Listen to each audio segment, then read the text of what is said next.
हरे कृष्णा, हर हर महादेव। आइए सुनते हैं तिरुपति बालाजी की कथा। एक बार समस्त देवताओं ने मिलकर एक यज्ञ करने का निश्चय किया। यज्ञ की तैयारी पूर्ण हो गई, तभी वेद ने एक प्रश्न किया जो एक व्यवहारिक समस्या आ खड़ी हुई।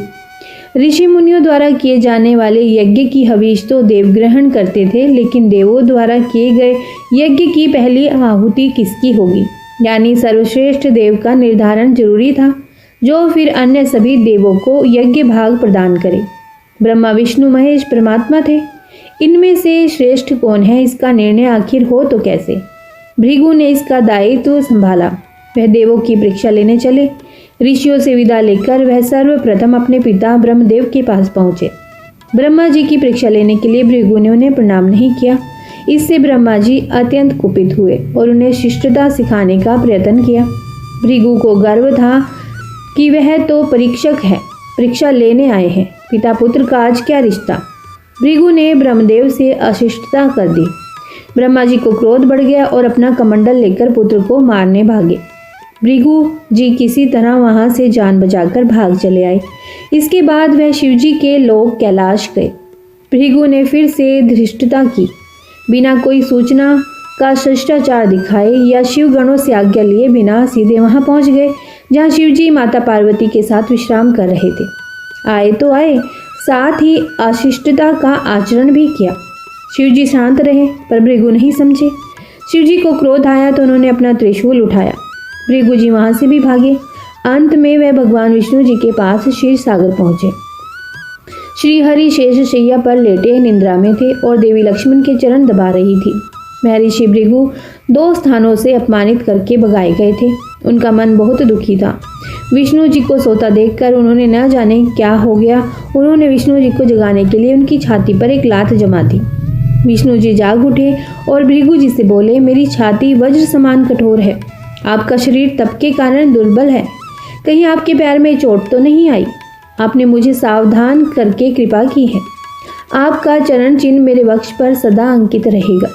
भृगु जी को बड़ा आश्चर्य हुआ। उन्होंने तो भगवान की परीक्षा के लिए यह अपराध किया था, परंतु भगवान तो दंड देने के बदले मुस्कुरा रहे थे। उन्होंने निश्चय किया कि श्री हरि जैसी विनम्रता किसी में नहीं है। वास्तव में विष्णु जी ही सबसे बड़े देवता हैं।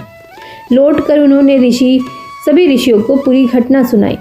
सभी ने एक मत से यह निश्चय किया कि भगवान विष्णु को ही यज्ञ का प्रधान देवता समझकर मुख्य भाग दिया जाएगा। लक्ष्मी जी ने भृगु को अपने पति की छाती पर लात मारते देखा तो उन्हें बड़ा क्रोध आया, परंतु उन्हें इस बात पर शोभ भी था कि श्री हरि ने उद्दंड को दंड देने के स्थान पर उसके चरण पकड़ लिए और उल्टे क्षमा मांगने लगे। क्रोध से तमतमाई महालक्ष्मी को लगा कि वह जिस पति को संसार का सबसे शक्तिशाली समझती है वह तो निर्बल है। यह धर्म की रक्षा करने के लिए अधर्मियों एवं दुष्टों का नाश कैसे करते होंगे। महालक्ष्मी गलानी में भर गई और मन श्रीहरि से उचाट हो गया। उन्होंने श्रीहरि और बैकुंठ लोक दोनों को त्यागने का निश्चय कर लिया। स्त्री का स्वाभिमान उसके स्वामी के साथ बंधा होता है। उनके समक्ष कोई स्वामी पर प्रहार कर गया और स्वामी ने प्रतिकार भी नहीं किया। यह बात मन में कौंधती रही। यह स्थान वास के योग्य नहीं, परंतु त्याग कैसे करें, श्री हरि से ओझल होकर रहना कैसे होगा। वह उचित समय की प्रतीक्षा करने लगी। श्री हरि ने हिरण्याक्ष के कोप से मुक्ति दिलाने के लिए वराह अवतार लिया और दुष्टों का संहार करने लगे। महालक्ष्मी के लिए यह समय उचित लगा। उन्होंने बैकुंठ का त्याग कर दिया और पृथ्वी पर एक वन में तपस्या करने लगी। श्री हरि और बैकुंठ का त्याग कर महालक्ष्मी पृथ्वी पर एक वन में तपस्या करने लगी। तप करते करते उन्होंने अपना शरीर छोड़ दिया। विष्णु जी वरावतार का अपना कार्य पूर्ण करके बैकुंठ लौटे तो महालक्ष्मी नहीं मिली। वे उन्हें खोजने लगे। श्री हरि ने उन्हें तीनों लोकों में खोजा, किंतु तप करके माता लक्ष्मी ने भ्रमित करने की अनुपम शक्ति प्राप्त कर ली थी। उसी शक्ति से उन्होंने श्री हरि को भ्रमित कर रखा था। आखिर श्री हरि को पता लग ही गया, लेकिन तब तक वह शरीर छोड़ चुकी थी। दिव्य दृष्टि से उन्होंने देखा कि लक्ष्मी जी ने चोलराज के घर में जन्म लिया है। श्री हरि ने सोचा कि उनकी पत्नी ने उनका त्याग सामर्थ्यहीन समझने के भ्रम में किया है, इसीलिए वह उन्हें प्राप्त करने के लिए अलौकिक शक्तियों का प्रयोग नहीं करेंगे। महालक्ष्मी ने मानव रूप धरा है तो अपनी प्रिय पत्नी को प्राप्त करने के लिए वह भी साधारण मानवों के समान व्यवहार करेंगे और महालक्ष्मी जी का हृदय और विश्वास जीतेंगे। भगवान ने श्रीनिवास का रूप धरा और पृथ्वी लोक पर जोलनरेश के राज्य में निवास करते हुए महालक्ष्मी से मिलने के लिए उचित अवसर की प्रतीक्षा करने लगे। राजा आकाशराज निसंतान थे। उन्होंने शुकदेव जी की आज्ञा से संतान प्राप्ति यज्ञ किया। यज्ञ के बाद यज्ञशाला में राजा को हल जोतने को कहा गया। राजा ने हल जोता तो हल का फल किसी वस्तु से टकराया। राजा ने उस स्थान को खोदा तो एक पेटी के अंदर सहस्त्रदल कमल पर एक कन्या विराज रही थी। वह महालक्ष्मी थी। राजा के मन की मुराद पूरी हो गई थी। क्योंकि कन्या कमल के फूल में मिली थी, इसीलिए उसका नाम रखा गया पद्मावती। पद्मावती नाम के अनुरूप ही रूपवती और गुणवती थी। साक्षात लक्ष्मी का अवतार। पद्मावती विवाह के योग्य हुई। एक दिन वह बाग में फूल चुन रही थी। उस वन में श्रीनिवास, जो कि बालाजी आखेट के लिए गए थे, उन्होंने देखा कि एक हाथी एक युवती के पीछे पड़ा है और डरा रहा है। राजकुमारी के सेवक भाग खड़े हुए। श्रीनिवास ने तीर चलाकर हाथी को रोका और पद्मावती की रक्षा की। श्रीनिवास और पद्मावती ने एक दूसरे को देखा और रीझ गए। दोनों के मन में परस्पर अनुराग पैदा हुआ, लेकिन दोनों बिना कुछ कहे अपने अपने घर लौट गए। श्रीनिवास घर तो लौट आए, लेकिन मन पद्मावती में ही बस गया। वह पद्मावती का पता लगाने के लिए उपाय सोचने लगे। उन्होंने ज्योतिषी का रूप धरा और भविष्य वांचने के बहाने पद्मावती को ढूंढने निकले। धीरे धीरे ज्योतिषी श्रीनिवास की ख्याति पूरे चोल राज्य में फैल गई। पद्मावती के मन में भी श्रीनिवास के लिए प्रेम हुआ था। वह उनसे मिलने को व्याकुल थी, किंतु कोई पता ठिकाना न होने के कारण उनका मन चिंतित था। इस चिंता और प्रेम विरह में उन्होंने भोजन श्रृंगार आदि का त्याग कर दिया। इसके कारण उसका शरीर कृशकाय होता चला गया। राजा से पुत्री की यह दशा देखी नहीं जा रही थी। वह चिंतित थे। ज्योतिषी की प्रसिद्धि की सूचना राजा को हुई। राजा ने ज्योतिषी श्रीनिवास को बुलाया और सारी बात बता दी और अपनी कन्या की दशा का कारण बताने को कहा। श्रीनिवास राजकुमारी का हाल समझने पहुंचे तो पद्मावती को देखकर प्रसन्न हो गए। उनका उपक्रम सफल रहा था। उन्होंने पद्मावती का हाथ अपने हाथ में लिया। कुछ देर तक पढ़ने का स्वांग करने के बाद बोले, महाराज, आपकी पुत्री प्रेम के विरह में जल रही है। आप इनका शीघ्र विवाह करा दे तो स्वस्थ हो जाएगी। पद्मावती ने अब श्रीनिवास की ओर देखा। देखते ही पहचान लिया। उनके मुख पर प्रसन्नता के भाव आए और वह हंसी। काफी दिनों बाद पुत्री को प्रसन्न देखकर राजा को लगा कि ज्योतिषी का अनुमान सही है। राजा ने श्रीनिवास जी से पूछा, ज्योतिषी महाराज, यदि आपको यह पता है कि मेरी पुत्री प्रेम के विरह में पीड़ित है, तो आपको यह भी सूचना होगी कि मेरी पुत्री को किससे प्रेम है। उसका विवाह करने को मैं तैयार हूँ। आप उसका परिचय दें। श्रीनिवास जी ने कहा, आपकी पुत्री एक दिन वन में फूल चुनने गई थी। एक हाथी ने उन पर हमला किया तो आपके सैनिक और दासियां भाग खड़ी हुई। राजकुमारी के प्राण एक धनुर्धर ने बचाए थे। राजा ने कहा, हाँ, मेरे सैनिकों ने बताया था कि एक दिन ऐसी घटना हुई थी। एक वीर पुरुष ने उसके प्राण बचाए थे, लेकिन मेरी पुत्री के प्रेम से उस घटना का क्या तात्पर्य? श्रीनिवास ने बताया, आपकी पुत्री को अपनी जान बचाने वाले उसी युवक से प्रेम हुआ है। राजा के पूछने पर श्रीनिवास जी ने कहा, वह कोई साधारण युवक नहीं, बल्कि शंख चक्रधारी स्वयं भगवान विष्णु है। इस समय बैकुंठ को छोड़कर मानव रूप में श्रीनिवास के नाम से पृथ्वी पर वास कर रहे हैं। आप पुत्री का विवाह उनसे करें, मैं इसकी सारी व्यवस्था कर दूंगा। यह बात सुनकर राजा प्रसन्न हो गए कि स्वयं विष्णु जी उनके जमाई बनेंगे। श्रीनिवास और पद्मावती का विवाह तय हो गया।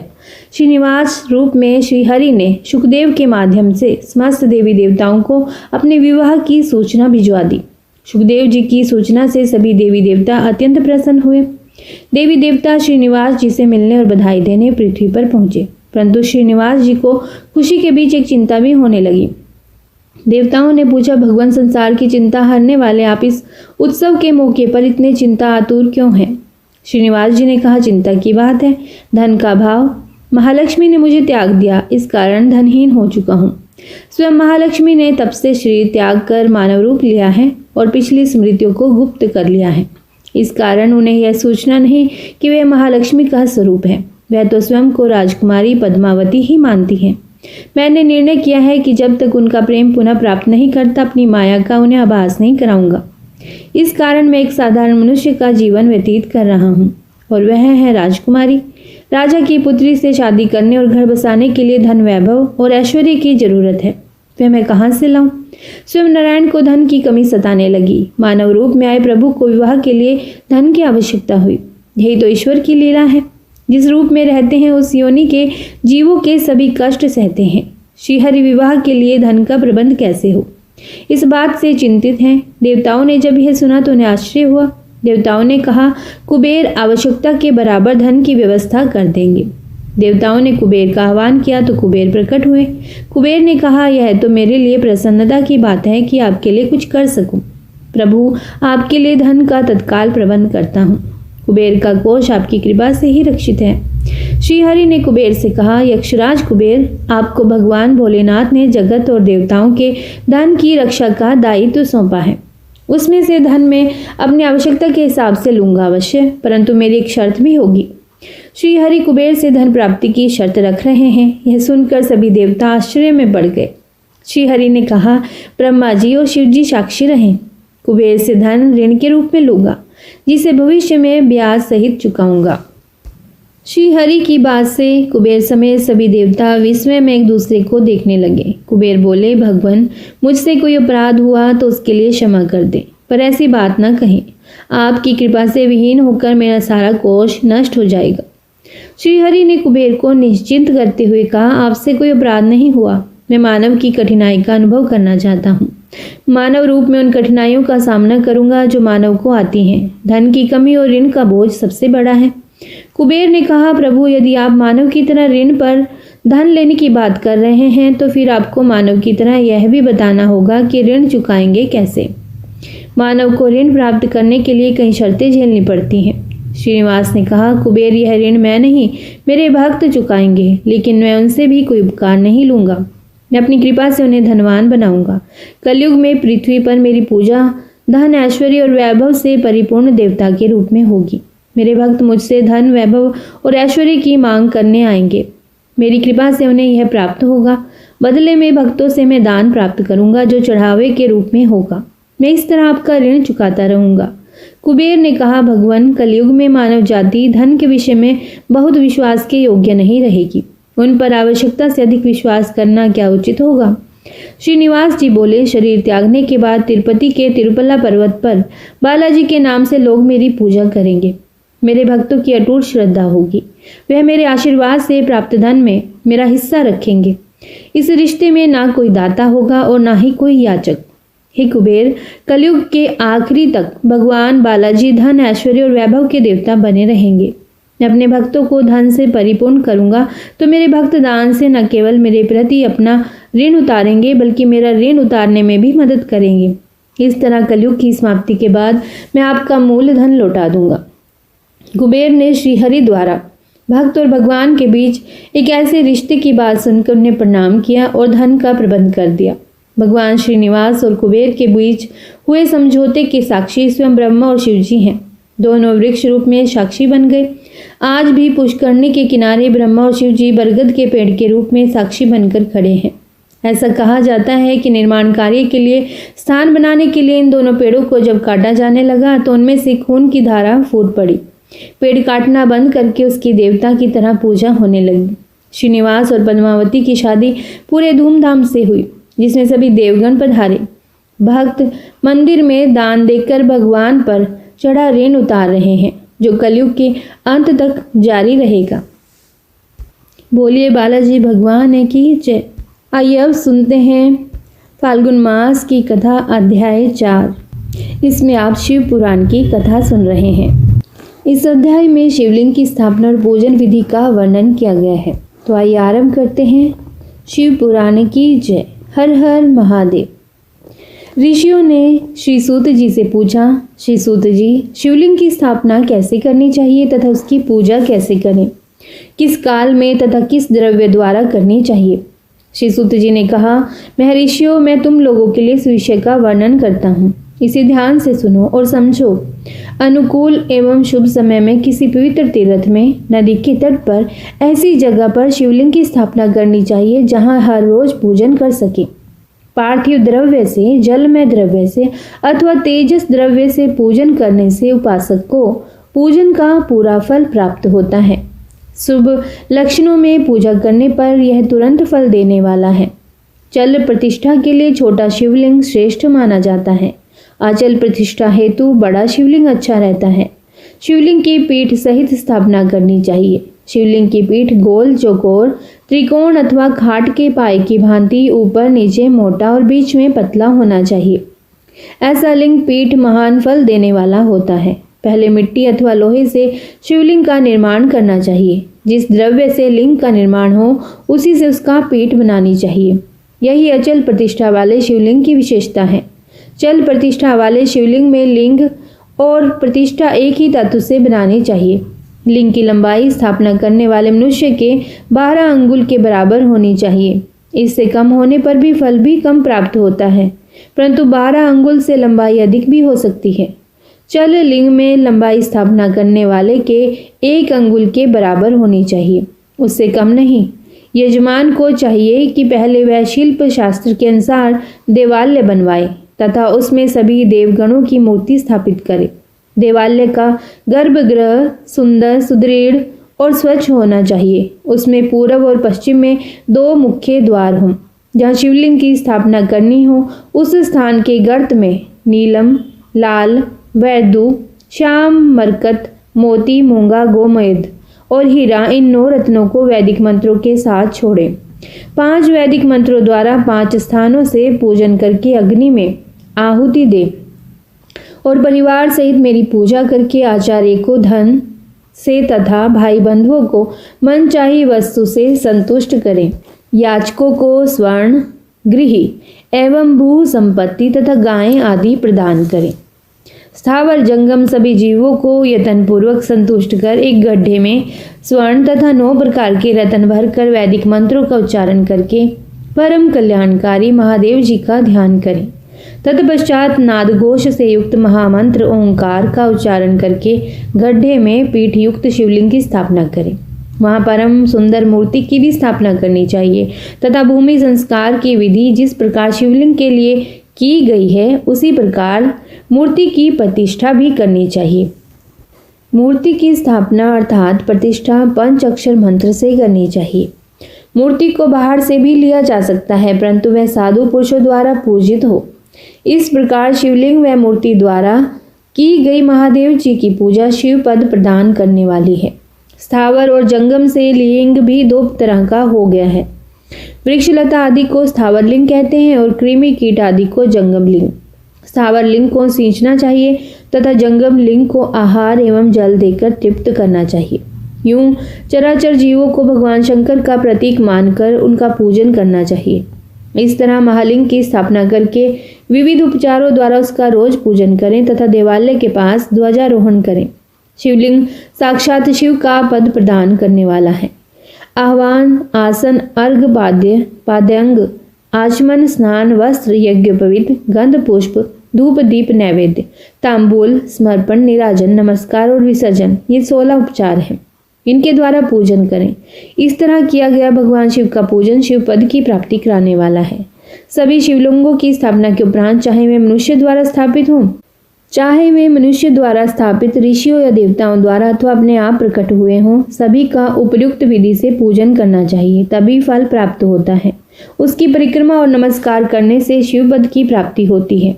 शिवलिंग का नियम पूर्वक दर्शन भी तभी कल्याणकारी होता है।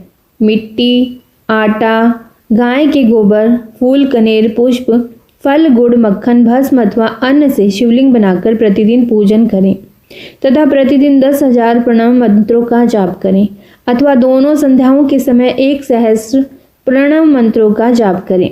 इससे भी शिव पद की प्राप्ति होती है। जब काल में प्रणव मंत्र का उच्चारण मन की शुद्धि करता है। नाद और बिंदु से युक्त ओंकार को कुछ विद्वान सामान प्रणव कहते हैं। प्रतिदिन 10,000 पंचाक्षर मंत्र का जाप अथवा दोनों संध्याओं को 1 सहस्त्र मंत्र का जाप शिव पद की प्राप्ति कराने वाला होता है। सभी ब्राह्मणों के लिए प्रणव से युक्त पंचाक्षर मंत्र अति फलदायक है। कलश से किया स्नान, मंत्र की दीक्षा, मातृकाओं का न्यास, सत्य से पवित्र अंतःकरण, ब्राह्मण तथा ज्ञानी गुरु सभी को उत्तम माना गया है। पंचाक्षर मंत्र का 5 करोड़ जाप करने से मनुष्य भगवान शिव के समान हो जाता है। 1, 2, 3 अथवा 4 करोड़ जाप करके मनुष्य कर्मशः ब्रह्मा, विष्णु, रुद्र तथा महेश्वर का पद प्राप्त कर लेता है। यदि 1000 दिनों तक प्रतिदिन 1 सहस्र जाप पंचाक्षर मंत्रों का किया जाए और प्रतिदिन ब्राह्मण को भोजन कराया जाए तो इससे अभीष्ट कार्य की सिद्धि होती है। ब्राह्मण को प्रतिदिन प्रातःकाल 1008 बार गायत्री मंत्र का जाप करना चाहिए, क्योंकि गायत्री मंत्र शिव पद की प्राप्ति कराता है। वेद मंत्रों और वैदिक सूक्तियों का भी नियम से जाप करें। अन्य मंत्रों में जितने अक्षर हैं उनके उतने लाख जाप करें।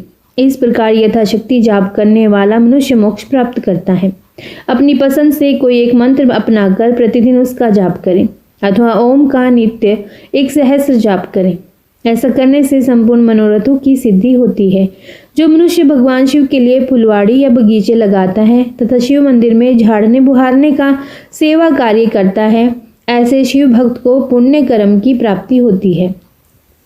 अंत समय में भगवान शिव उसे मोक्ष प्रदान करते हैं। काशी में निवास करने से भी योग और मोक्ष की प्राप्ति होती है। इसीलिए आमरण भगवान शिव के क्षेत्र में निवास करना चाहिए। उस क्षेत्र में स्थित बावड़ी, तालाब, कुआं और पोखर को शिवलिंग समझकर वहां स्नान, दान और जाप करके मनुष्य भगवान शिव को प्राप्त कर लेता है। जो मनुष्य शिव के क्षेत्र में अपने किसी मृत संबंधी का दाह, दशाह, मासिक श्राद्ध अथवा वार्षिक श्राद्ध करता है अथवा अपने पितरों को पिंड देता है, वह तत्काल सभी पापों से मुक्त हो जाता है और अंत में शिव पद प्राप्त करता है। लोक में अपने वर्ण के अनुसार आचरण करने व सदाचार का पालन करने से शिव पद की प्राप्ति होती है। निष्काम भाव से किया गया कार्य अभीष्ट फल देने वाला एवं शिव पद प्रदान करने वाला होता है। दिन के प्रातः, मध्याह्न और सायं 3 विभाग होते हैं। इनमें से सभी को एक एक प्रकार के कर्म का प्रतिपादन करना चाहिए। प्रातःकाल रोजाना दैनिक शास्त्र धर्म कर्म, मध्याह्न सकाम कर्म तथा सायंकाल शांति कर्म के लिए पूजन करना चाहिए। इसी प्रकार रात्रि में 4 पहर होते हैं। उनमें से बीच के 2 पहर निषिद्ध काल कहलाते हैं। इसी काल में पूजा करनी चाहिए, क्योंकि यह पूजा अभीष्ट फल देने वाली है। कलयुग में कर्म द्वारा ही फल की सिद्धि होगी। इस प्रकार विधि पूर्वक और समय के अनुसार भगवान शिव का पूजन करने वाले मनुष्य को अपने कर्मों का पूरा फल मिलता है। ऋषियों ने कहा, श्री सूत जी, ऐसे पुण्य क्षेत्र कौन कौन से हैं जिनका आश्रय लेकर सभी स्त्री पुरुष शिव पद को प्राप्त कर लें? कृपया करके हमें बताइए। हर हर महादेव। इससे आगे का अध्याय आप 5वें अध्याय में सुन सकेंगे। यदि यह वीडियो शिव पुराण की कथाएं आपको अच्छी लगती हों तो इसे लाइक शेयर जरूर कीजिएगा, और यदि आप चैनल पर पहली बार आए हैं तो चैनल को भी सब्सक्राइब जरूर कीजिएगा और कमेंट बॉक्स में लिखिएगा हर हर महादेव। ओम नमः शिवाय।